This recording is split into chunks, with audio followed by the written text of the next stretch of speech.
오늘 우리에게 주신 하나님의 말씀입니다. 신약성경 요한복음 21장 18절부터 20절까지입니다.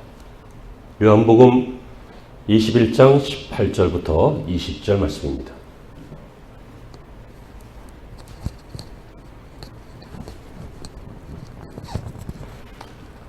자, 함께 한 음성으로 합독하시겠습니다. 다 같이요. 내가 진실로 내게 이르노니 내가 젊어서는 스스로 띠뛰고 원하는 곳으로 다녔거니와 늙어서는 내 팔을 벌리리니 남이 내게 띠띠우고 원하지 않는 곳으로 데려가리라. 이 말씀을 하심은 베드로가 어떠한 죽음으로 하나님께 영광을 돌릴 것을 가리키심이로라.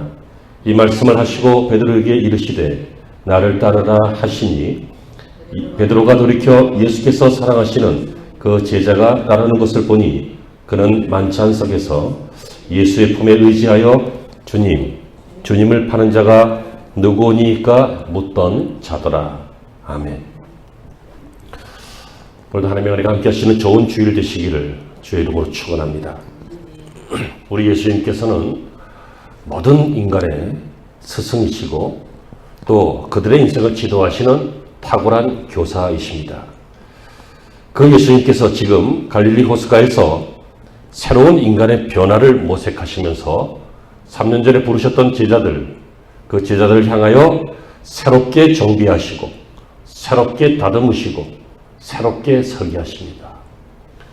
우리가 맨 처음 예수님을 믿게 되었을 때 우리 인생이 달라지기 시작했지만 많은 어려움 때문에 또 도로 제자리로 돌아가거나 우리의 마음이 돌아가거나 상황이 돌아가거나 환경이 돌아가거나 하신 분들도 오늘 본문처럼 예수님께서는 또 부르셔서 3년 전에 나를 따르라 하셨던 그 예수님께서 이제는 죽으시고 부활하신 다음에 제자들을 또 부르셔서 재정비해 주셨던 것처럼 우리들의 인생들도 날마다 때마다 재정비해 주시고 또 고쳐주시고 새롭게 해주시는 줄로 믿습니다. 이것을 위해서 예수님께서는 이 갈릴리 호숫가에 자리 잡은 이 디베라 언덕에서 그들을 초대하고 계십니다. 특별한 말씀도 없습니다. 3년 전하고 비슷하십니다. 물론 3년 전에 제자들은 예수님의 영적 카리스마 그리고 또한 위험 있는 말씀 이런 것들 그리고 주님이 택하셨기 때문이기도 하지만 그들도 예수님을 모든 것을 버려두고 따랐습니다. 그때 했던 예수님의 말씀도 특별한 것 없었죠. 나를 따르라. 오늘 본문에서도 예수님께서 19절 하반절에 보시면 이르시되 나를 따르라 이렇게 말씀하십니다. 나를 따르라. 우리 예수님의 말씀이십니다. 우리는 성경 몇 군데에 있는 이 나를 따르라 라고 하는 주님의 음성, 이 음성을 이 시간 귀 기울이시기 바랍니다. 이 시간 이 음성을 중요하게 여기시길 바랍니다. 제자를 부르시고 우리를 부르시는 주님에게 응답하시는 시간이 되시기를 바랍니다. 나를 따르라. 첫째로 이 말은 인생의 전환을 촉구하는 말입니다. 인생 전환이 무엇입니까? 방향을 바꾸는 겁니다. 인생의 목적을 바꾸는 것입니다. 인생의 스타일을 바꾸는 것입니다. 인생의 내용을 바꾸는 것입니다. 다시 말하면 쉽게 이야기하면 자기 자신을 바꾸는 것입니다. 자기 전환 이것입니다. 마태복음 9장 9절 이하에 보면 예수님께서 마태를 처음 부르실 때 이런 말씀이 있죠. 예수께서 그곳을 지나가시다가 마태라 하는 사람이 세관에 앉아있는 것을 보시고 이르시되 나를 따르라 하시니 일어나 따르더라.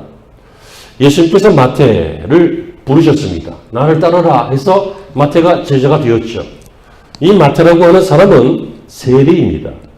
이 델로네스라고 하는 이 세리는 공공기관에서 일하는 사람인데 당시는 로마 정부가 그 지역을 장악하고 있었잖아요.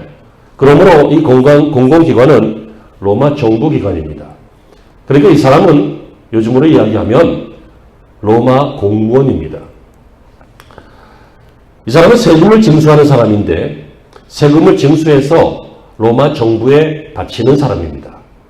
그런데 알려진 문헌 자료 같은 것을 보면 세리들은 중앙정부에서 따로 월급을 주지 않는다 그래요. 근데 먹고 살아야 되잖아요. 그러면 당연히 자기가 거둬야 될 이 세금 액수를 늘리지요. 더 걷지요. 그래서 자기가 먹고 살아야 되니까. 그러면서 삭개오라고 하는 사람 이야기 하십니까? 세리인데 큰 부자다. 이렇게 해서 어떤 사람은 그 사람은 전에 엄청 많이 거뒀던 도둑놈이었다. 이렇게 평가하는 사람도 있습니다. 하지만 확실한 자료는 없습니다. 왜냐하면 그 다음에 삭개오가 고백하는 걸 보면 내가 만일 누구 것을 토색한 일이 있거든 내가 4배나 갚겠나이다 하는 걸 보면 뭐 나름 정직하게 살았던 것 같기도 하고 뭐 그것은 중요한 게 아니라 어쨌든 세리들은 세금을 걷어서 자기들을 정복한 로마 정부에 바치고 또 그 콩고물을 더 만들어서 먹고 살아야 하는 그런 종류의 사람이었습니다. 다시 말하면 자기 조국을 정복한 자들을 위해서 헌신하는 사람, 다른 사람들을 조금 불행하게 만들고 자기 행복을 추구하는 사람, 이런 종류의 직업이었고 사람이었습니다. 사실상 대놓고 그 당시 형편으로 이야기하면 굉장히 똑똑한 공무원이지만 매국노였습니다. 나라를 팔고 동정을 괴롭히는 사람으로 인식되었습니다. 그래서 당시 회당에 시나고그라고 하는 교회가 아니라 당시에는 이제 마을회관처럼 그런 회당에 모여서 예배하고 말씀을 듣고 그랬잖아요. 세리들은 회당 출입이 금지됐습니다. 부정한 사람이기 때문에 들어오지 말아라. 이렇게 유대인들이 그것을 금지시켰습니다. 레위기 20장 5절에 보면 몰렉을 음란히 섬기는 모든 사람은 그 백성 중에서 끊어지리라. 이런 종류의 성경을 적용한 것 같습니다. 너는 우상숭배자고 너는 하나님을 배신했고 너는 동족을 배신했으니까 우리 안에 끊어진다. 그러니까 교회 오지 마. 그 얘기죠. 굉장히 급진적인 사람들일 것 같습니다. 이해는 됩니다. 어쨌든 이 세리는 이렇게 증인도 될 수 없고 세리의 말을 믿을 수 없다 그거예요. 증인도 못 쓰고 또 강도와 살인자, 세리 이런 식으로 또 창기 이런 식으로 죄인을 언급할 때 강도 죄인이죠. 살인자 죄인이죠. 세리 직업이죠. 하지만 이 세리도 죄목처럼 그렇게 언급할 정도로 이렇게 나쁜 인생이었습니다. 여러분 예수님은 훌륭한 사람만 기뻐하지 않습니다. 사람들은 훌륭한 사람을 좋아합니다. 멋있는 사람을 좋아하고 예쁜 사람을 좋아하고 그리고 명망 있고 이름 있는 높은 사람 이런 사람들 유명한 사람 좋아하죠. 그러나 예수님은 저를 비롯해서 이 세상에서 이렇게 갈등 많은 사람, 이 세상에서 사람들에게 인정받지 못하는 사람, 혹은 이 세상에서 어쩌다 보니 이 정복당한 나라의 그 공무원이 되어서 정복한 나라를 섬기는 이런 이율배반적인 삶을 사는 사람, 이 세리를 마태를 우리 주님은 눈여겨보셨던 것입니다. 여러분 주님이 아무한테나 나를 따르라 그러지 않으셨습니다. 제자들 뽑으실 때 나를 따르라. 그리고는 이 제자들에게 복음을 전하게 하시면서 이 제자들에게 복음을 들은 사람들은 이 음성을 듣게 됩니다. 나를 따르라. 이거를 컬링이라고 하죠. 주님께서 부르시는 것입니다. 주님께서는 이런 세리 마태를 부르셨습니다. 예수님처럼 인간 깊숙한 것을 잘 아시는 분은 없습니다. 사람들은 이 사람이 매국노다, 도둑놈이다, 죄인이다, 상종 못할 사람이다 했지만 주님은 제자로 만드셨습니다. 당시 이 마태는 가버나움 지역에서 세금을 징수했습니다. 헤롯 안티파스의 영지인데요. 이 가버나움 지역에서 모든 사람들에게 미움을 받습니다. 어떻게 해야 돼요? 이사 가야죠. 여러분들은 여러분 동네에서만 미움받아도 이사 가야 됩니다. 애들 학교 생활 어려울 겁니다. 그 근처에서 장사를 한다? 장사 안 될걸요? 얼마나 인생이 복잡하겠어요. 얼마나 그 마음이 답답하겠어요. 세리들은 일반적인 상품만 세금을 붙이는 것이 아니라 일회용품까지 세금을 붙이고 징수합니다. 악독한 거죠. 이 말은 네가 지금처럼 이렇게 복잡한 인생 살지 말고 갈등 있는 인생 살지 말고 유대인들을 등지는 인생 살지 말고 나를 따르라. 자기 인생의 방향을 전환해라 라고 하는 뜻이 됩니다. 여러분, 예수를 믿는다라고 하는 것은 처음에는 교회 나오는 것인 줄 알았습니다. 근데 여러분 다 느끼셨죠? 예수님을 믿다 보면 예수님의 말씀을 따라가야 되고 예수님의 뜻을 따라가야 되고 하는 것을 우리가 배우게 되고 알게 되고 느끼게 되는 것입니다.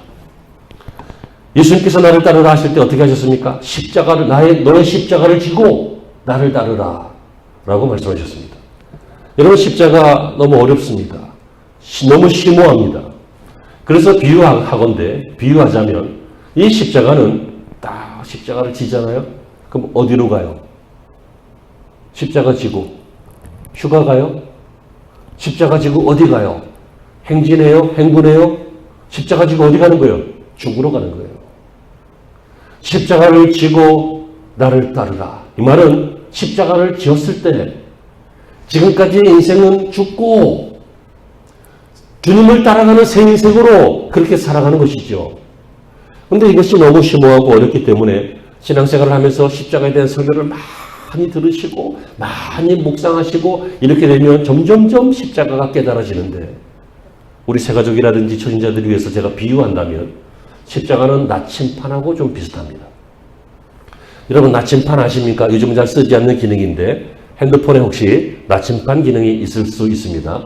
그래서 거기서 키시면 빨간 바늘이 북쪽을 향해서 가르칩니다. 거기에는 이제 북쪽이 자성이 있기 때문에 이 세상의 모든 것들은 자성을 쫓아서 그 가벼운 것들은 이렇게 움직이게 되어 있어요. 그러니까 나침판이 그런 원리죠. 그래서 옛날 사람들은 항해할 때 이쪽이 북쪽이면 이쪽은 동쪽이잖아요. 이쪽은 서쪽이고 이렇게 되잖아요. 그러니까 이것으로 방향을 찾고 그랬어요. 십자가는 나침판은 항상 북쪽을 향해요.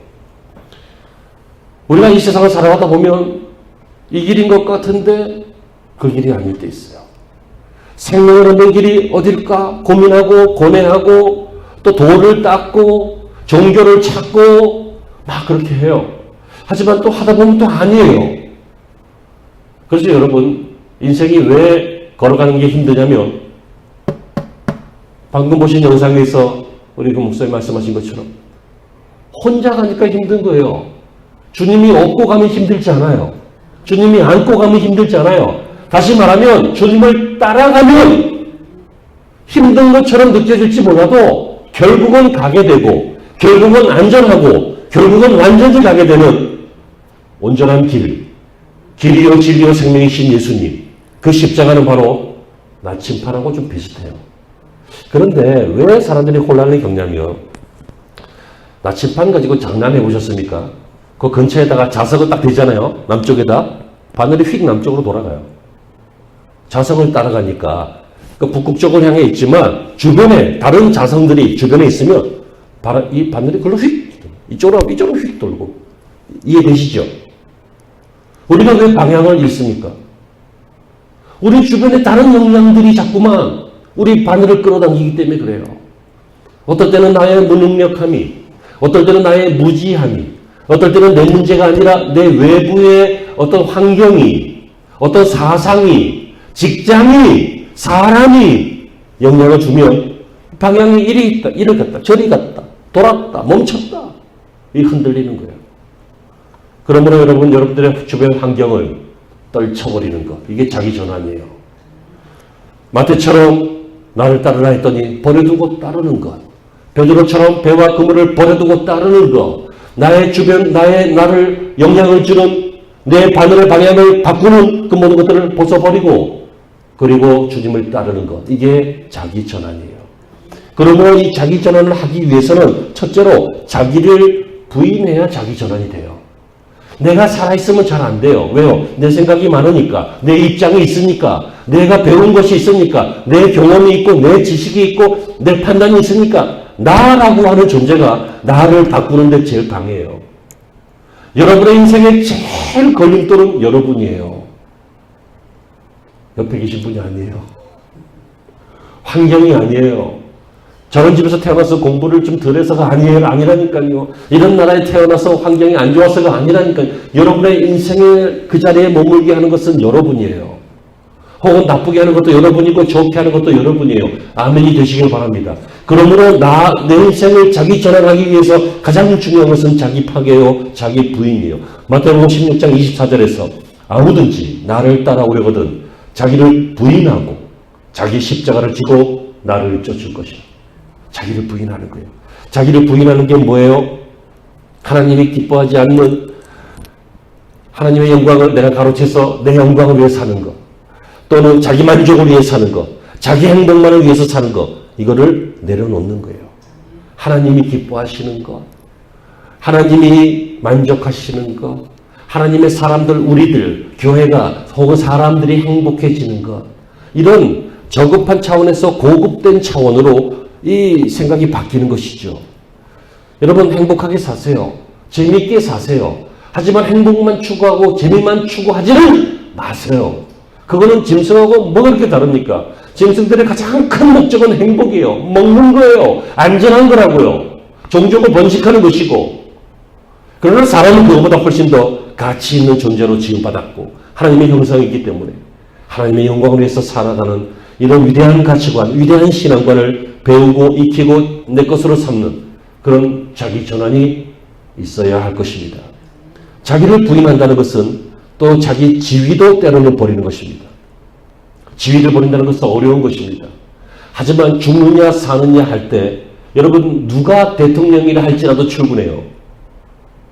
죽느냐 사느냐 할 때 누가 대기업 회장이라 할지라도 자기 지위 때문에 자기 생명을 바꿔요.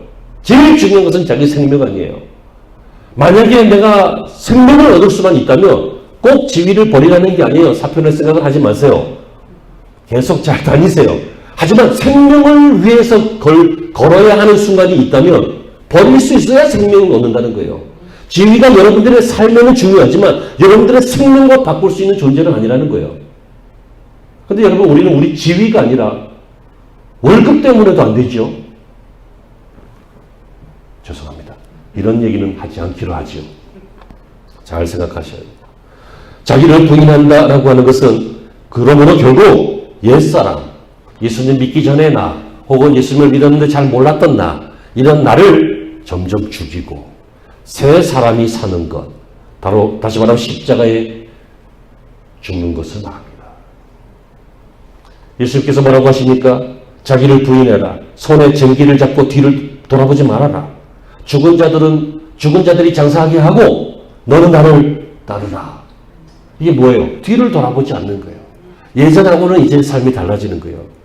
이렇게 위대한 자기 전환은 자기를 버리면 생겨나고, 그리고 자기를 버린다라고 하는 것은 동시에 자기 십자가를 지는 거예요. 아까 나침반으로 제가 비유를 드렸는데 우리가 십자가를 지게 되면 그때부터 방향이 정해집니다. 골고다를 향하여. 그러니까 당연히 신앙생활은 내가 죽는 거죠. 그러나 여러분 죽고 끝나는 게 아니잖아요. 거기에서는 부활의 영광이 있잖아요. 새 사람으로 거듭나잖아요. 하나님의 사람으로, 능력의 사람으로 변화되잖아요.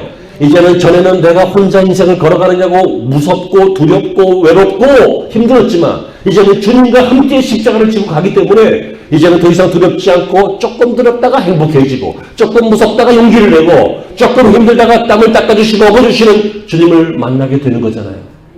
십자가를 지는 거예요. 자기를 부인하는 거예요.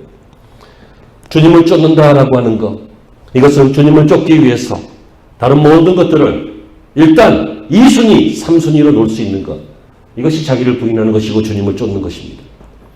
다시 마태복음 16장 24절을 보시면 나를 따를 것이니라 라고 했습니다. 다시 말하면 마태는 예수님을 따르기 위해서 일어나서 따랐어요. 이때 어떤 일이 생겼습니까? 첫째, 직장 잃었죠. 제자하느냐고 세리 관뒀잖아요. 일단 직장을 잃었어요. 그러나 그는 새로운 세계를 찾았어요. 그는 풍부한 수입을 잃었어요. 하지만 그는 천국의 영원한 상급을 얻었어요. 그는 헤롯 왕을 놓쳤어요. 로마 정부의 지원을 놓쳤어요. 권력을 놓쳤어요. 그러나 만왕의 왕이신 예수님의 제자가 되어서 영원한 복음의 능력을 얻었어요. 그는 세리의 펜으로 글을 쓰고 영수증 처리하고 세금을 걷어들이고 했던 그 글이 나중에는 마태복음을 기록하는 복음의 손이 되었어요. 위대한 전환 아니에요? 여러분, 위대한 전환, 인생을 바꾸고 싶습니까? 바꿔야 합니까?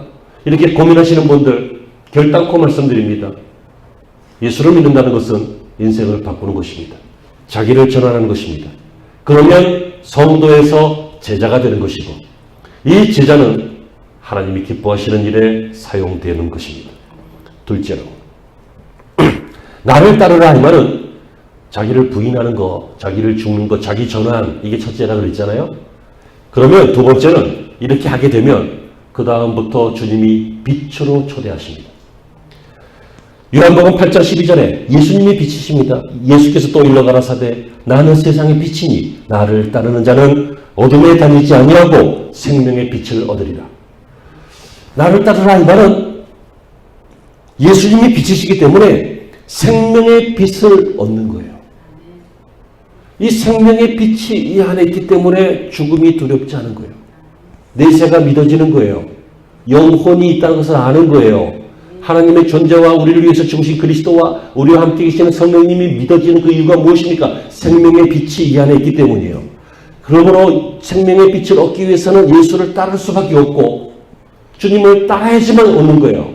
도를 닦아서 되는 게 아니에요. 고행을 해서 되는 것이 아니에요. 철학을 공부해서 깨달아서 되는 것이 아니에요. 내 안에 생명의 빛이 있어야 돼요. 그런데 예수님이 나는 생명의 빛이니 나를 따르는 자는 생명의 빛을 얻으리라 그랬잖아요. 그러니까 생명의 빛을 얻는 유일한 방법은 주님을 따르는 거예요. 왜요? 그분이 생명의 빛이니까. 여러분, 이렇게 되면 이 사람은 주님의 생명의 빛을 받았기 때문에 이 안에도 빛이 있죠. 그러므로 이 빛이 빛납니다. 그래서 온 세상의 빛, 사람들의 빛도 됩니다. 요한복음 1장 4절에 기록되어 있어요. 이 생명은 사람들의 빛이라. 그러므로 여러분, 어두운 세상에 있는 사람들이 어떻게 변해요? 교육한다고 될까요? 어느 정도는 될지 몰라요. 상담해 주면 될까요? 어느 정도 위로 얻을지 몰라요. 그러나 여러분, 이 죽음에 대해서 도대체 어떻게 상담을 할 수 있습니까?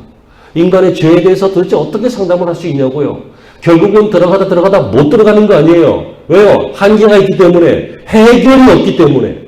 유일한 해결은 하나님이신데 하나님이 죄를 사해 주셔야 사는 건데 하나님의 목숨을 살려 주셔야 사는 거잖아요. 그런데 우리가 하나님 없이 방법을 찾아보려면 들어가긴 들어가는데 들어가다 못 들어가잖아요. 예? 그러니까 여러분, 상담을 전공하신 분들에게도 죄송하고 교육하시는 분에게도 제가 조금 민망스럽긴 합니다만 양해하시고 들으세요. 목사니까 저런 소리 한다. 그냥 그렇게 생각하세요. 사람들은 상담으로 못 고쳐요. 도움은 받아요. 하지만 인생 자체가 변하지 않아요. 교육으로 이상하죠? 죄송합니다. 신문이나 뉴스를 보세요. 자질구레한 사고 치는 사람들은 평범한 사람이지만 큰 사고 치는 사람들은 교육 많이 받은 사람. 배운 게 많으면 선용을 해야 되는데 많이 알면 사람은 죄가 있어서 악용하기가 쉬워요. 무엇이 됩니까? 무엇이 인생을 전환시키고 바꾸고 이렇게 할 수 있습니까? 바로 빛입니다. 빛. 빛을 비추면 왜요? 모든 것이 드러나니까. 아, 이것이 생명이구나. 아, 이것이 구원이구나. 아, 이분이 하나님이시구나. 아, 이것이 인생이구나. 전에는 깜깜했고 몰랐고 헷갈렸고 두려웠는데 빛이 비춰지면 알게 되는 것입니다. 빛은 어둠을 물리칩니다. 그러므로 예수님이 머무는 개인은, 예수님이 머무는 가정은, 예수님이 머무는 교회는 밝습니다. 그리고 그 빛은 한번 비추고 마는 것이 아니라 꺼지지 않는 빛이기 때문에 우리 인생을 영원히 인도해 주십니다. 그렇다면 여러분, 나를 따르라라고 하는 것은 어두운 데 있지 말고 예수께로 오라는 것이죠. 예수님의 말씀으로 오라는 거예요. 내가 가르치고 내가 지시하고 내가 너희를 사랑하고 하는 모든 것들을 듣고 깨닫고 알고 행하고 사는 그런 인생이 되라는 우리 주님의 뜻인 것입니다. 마지막으로 나를 따르라 이 말은 새로운 사명을 주시는 명령입니다. 주님께서 왜 나를 따르라고 하셨을까요? 그것은 인생의 전환이라고 그랬어요. 그것은 주님의 빛으로의 초대라고 했어요. 하지만 이렇게 주님께서 하신 다음에 뭘 하실까요? 다시 보내십니다. 그것을 사명이라고 합니다. 마태복음 4장 19절에서 말씀하시되 나를 따라와라. 내가 너희로 사람 낚는 어부가 되게 하리라. 마가복음 1장 17절에도 예수께서 가라사대 나를 따르라. 내가 너희로 사람을 낚는 어부가 되게 하리라. 오늘 본문 요한복음 21장 19절에서도 이 말씀을 하시고 베드로에게 이르시되 나를 따르라 하시니. 여러분, 이들은 모두 다 나를 따르라 라고 하는 주님의 말씀을 듣고 정든 고향과 부모와 친구와 그리고 배와 그물을 버려두고 예수님을 따랐습니다.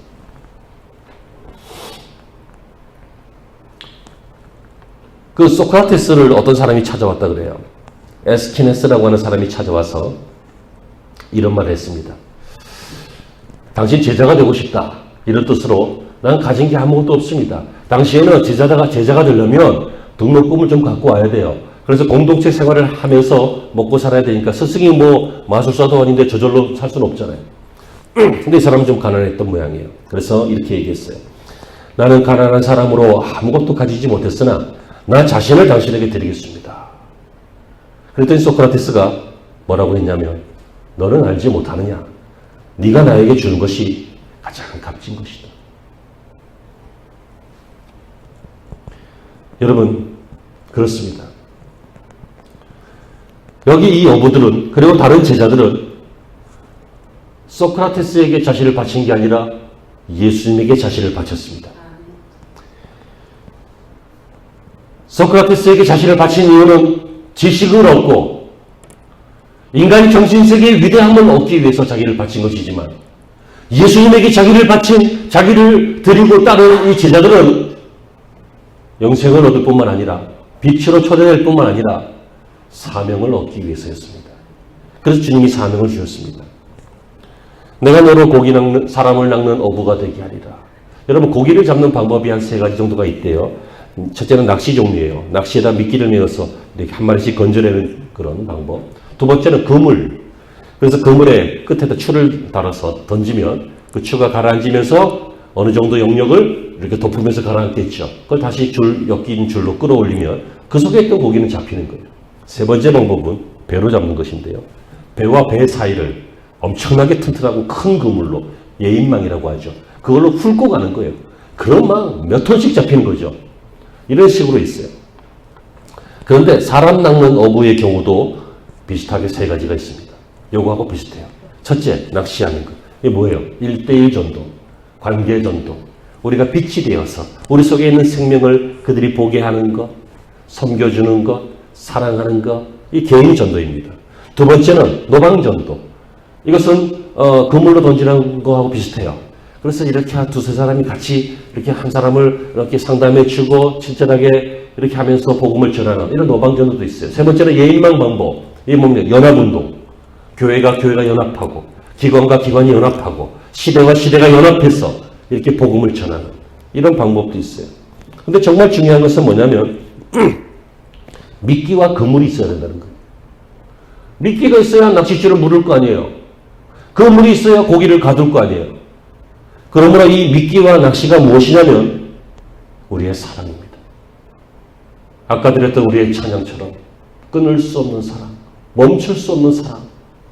그 사랑이 바로 모든 미끼가 되고 그물이 되는 것입니다. 물론 이 사랑 안에는 관심도 있고 친절도 있고 애절한 마음도 있습니다. 이 사랑 안에 수고와 땀도 있고 발품 파는 것도 있습니다. 또 이 사랑 안에는 겸손한 것도 있고 인내하는 것도 있고 사랑 이런 것들도 다 들어있죠. 사랑하는 성도 여러분, 6월이 되어서 둘째 주간입니다. 저와 여러분들은 좋은 제자가 되는 소망을 품었으면 좋겠습니다. 좋은 성도에서 더 성장해서 주님이 쓰실 만한 제자가 되고 이 제자들로 말미암아 사람들이 생명을 얻고 교회가 잃어버린 영혼들을 찾아오는 이런 일에 쓰임받았으면 좋겠습니다.